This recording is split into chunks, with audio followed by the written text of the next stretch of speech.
Ոլորապտույտ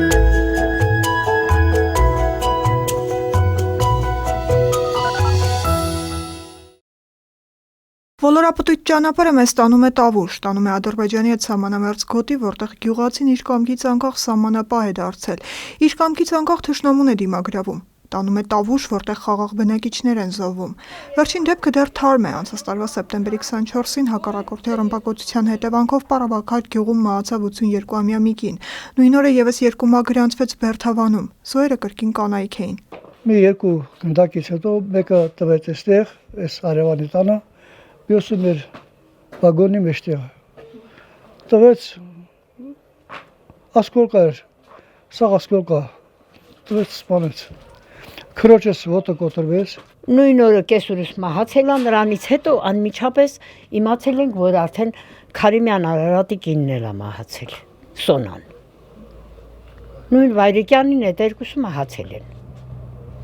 Կրակոցներից էլի։ Սրուցակիցներս մահացած կնոջ Շուշան տատիի տղան ու հարսն են, միշտ ապրել են այս պապական տանը, սիրում են իրենց հողն ու ջուրը։ Թորնիկս դպրոցում շատ վախեցել էր, ասում է դաժե տատի, այնքան ուժեղ էր, համարյա ուզենք գնանք ապաստարան։ Դա երբ։ Էսօր, ճաշին, ես չգիտեմ ժամը քանիս կներ։ Ես ինքս այսքան տարիների ընթացքում վախել չեմ, բայց հիմա վախեմ։ Շատ ահավոր ես կցանկանամ, որ իմ երեխաները ստեղ չմնան։ Ես ոչինչ, մեծ եմ արդեն։ Իմ ընտանիքը, իմ տունը, իմ անկյունը ես չեմ թողնի։ Այստեղի մեծերի ցանկությունը մեկն է՝ ջահելներին տանեն գյուղից, չեն ցանկանում, որ իրենց անցած ուղիով ապրեն։ Նրանց ցանկության ճիշտ հակառակ կարծիքին են հենց երիտասարդները, պապական խոսքն են հիշեցնում։ Թեկուզ հաստ թխելու ալյուր էլ չունենան, թոնիրը միշտ վառ են պահելու, որ մի քանի կիլոմետր այն կողմ ադրբեջանական գյուղում տեսնեն, որ հայկական գյուղը շեն է։ Փոքր երեխեք շատ կան, չենք ուզում հեռանանք, էլի մեր գյուղնա չենք ուզում։ Ոլնում է կրակոցներ, առանց կրակոցի ստեղ անհնար է։ Արուսը մեկ երազանք ունի, որ փոքրիկը խաղաղ երկնքի տակ մեծանա, խաղաղ երկինք, որ տեղացում ոչ միշտ է հասում։ Ձին առավոտ արթնում ենք մեր գործին, երբ կրակոցալ իհարկե պաշտպանվում ենք, երբ չէ մեր գործին։ Հա։ Ռազմիկ Թանդիլյանի տունն ուղիղ կրակոցների տակ է։ Գյուղատնտեսը տարիների ընթացքում փորձառու ռազմագետ է դարձել։ Խորհուրդ է տալիս, թե ինչ կարելի է նկարահանել, ինչը ոչ։ Դժվարանում է միայն մեկ հարցի պատասխանել, թե երբ է թշնամու կողմից հրադադար լինում։ Գիշերն էլ լսեցի ժամը 3-ներ ուղիղ, դուրս եկա կողմի ջուր խմելու, էլի կրակոցներ կար։ Դե կրակոցն կողմից ա մեր, այն քայլ հոտ հետևից։ Այա, լսեցիր կրակոցը։ Այն կրակոցն այնա։ Հենա։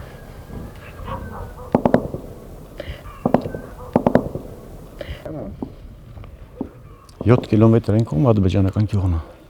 Ռազմիկն իր տունը վերջին անգամ նորոգել է սեպտեմբերի 24-ից հետո, երբ ադրբեջանական գնդակ այն մի լավ ծակծկել էր։ Հիմա 1-2 հետք է միայն մնացել։ Դեմը որ ընդերից մտել է, մեջը։ Այնտեղ պայթել է մեջը, որ դուրս եկել են երևում է, չէ՞, բարձ։ Հետո եկել է, այս շիֆերներն է ծակել, ջարդած, դել այն շիֆերի մեջը։ Ոչ։ Այն տանի նման տանում։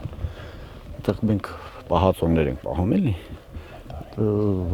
Ամաններ են բան հնանց է կպել, ծակել, ջարդել, վերջապես։ Ադրբեջանը քանդում է, Հայաստանի կառավարությունը վնասի փոխհատուցումն է կատարում։ Այստեղ նաև մի շարք արտոնություններ կան, որոնց մասին սակայն գյուղացին այնքան էլ ոգևորված չի խոսում։ Լույս, գազը, կես գնով ենք տալիս։ Կա տենց արտոնություն։ Իսկ հողի հարկը։ Հողի հարկը չեն տալիս, որպես գյուղա բանը, սահմանամերձ գյուղ։ Հող ունի, որ հարկը վճարեմ։ Սահմանում է։ Սահմանում է, մենք հող չունենք։ Մարդ չկա, աշխատողը չկա, ոչ մի բան չի գնում այդտեղ։ Դաժե այս կողմը մենք ունենք չալենք ասեմ, չալի, դատի մեր սահմանն է, մեր պոստերն է։ Հա։ Այնտեղից դեսը այս կողմի վրա, էլի վազներ ժողովուրդը մշակում են, էլի չեն կարողանում, էլի նրանց հսկողության տակ է։ Նրանց սնայպերը չի թողնում։ Խաղողի այգիներ ունենք, էլի սահմանում, մարդիկ կրակոցների տակ են աշխատում։ Մեր իրար հարցնում են, այս տարի կարալու ենք, մշակենք, թե ոչ։ Երբ ուզում կրակում են։ Առիթ չպետք է որ նրանք ասենք, այս առիթով կրակում են, բայց դրան արդեն ոնց որ ընտելացել են։ Եթե մի օր չեն կրակում, արդեն անհանգստանում են, ինչա պատահել, որ չեն կրակում այդ։ Գյուղապետի տեղակալին խնդրում եմ ուղեկցել խաղողի այգիներ։ Պետք է սեփական աչքերով տեսնել այն տարածքը, որն անգամ անվճար մշակելու ցանկությունը ոչ մեկի մոտ ոգևորություն չի առաջացնում։ Դիրքը մի քիչ իջված է, այստեղ չի։ Սա հենց այն տարածքն է, որտեղ յուրաքանչյուր բերքահավաքի, խաղի բերքահավաքի ժամանակ ռմբակոծվում է Ադրբեջանի կողմից։ Այս պահին փորձում ենք նկարահանումներ անել, բայց մեզ թույլ չեն տալիս հայկական կողմից զգուշացնում են, որ պետք է մենք հենց հիմա հեռանանք այստեղից։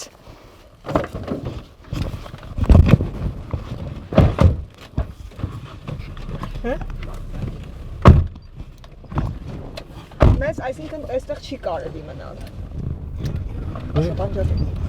Շատ մարդ այդ բերքահավաքի ժամանակ են փոքր մեքենայով 4 տոննա, 5 տոննա հանել են։ Չեն կարող մարդ բերենք, որ փոքրին հանեն։ Այս երկու շարք եկել եմ առավոտ էսա կտրել։ Այս տարածաշրջանի բնակիչները հաճախ են դիմում Կարմիր խաչի օգնությանը, ակնկալելով, որ միջազգային կազմակերպությունը կմիջնորդի կրակոցները դադարեցնելու եւ գյուղացիներին բերքը դաշտերից հավաքելու հնարավորություն տալու հարցում։ Ադրբեջանի համար, սակայն միջնորդությունը միշտ մնում է օդում կախված։ Նրանք նույնիսկ այնքան են հանդգնում, որ կրակ են բացում Կարմիր խաչի ներկայացուցիչների ուղղությամբ։ Տեսնում եք, ինչքան դժվարությամբ են մարդիկ աշխատանքները կատարում, մշակությունը կազմակերպում են, բերքը աճեցնում ու մի խնդրեմ առաջ են կանգնում, թե ինչպես պետքա մթերումը կազմակերպվի։ Կոնկրետ պայմանագրային ձևով մի կազմակերպություն չկա, որ պայմանագիր կնքեն մի 2-3 տարի նրանց հետ կայնանք աշխատենք։ Մնացա արդեն թուրքական դրի տարածքն Ադրբեջանի։ Արմինե Ավետիսյան, Հարություն Նավասարդյան, Առաջին լրատվական։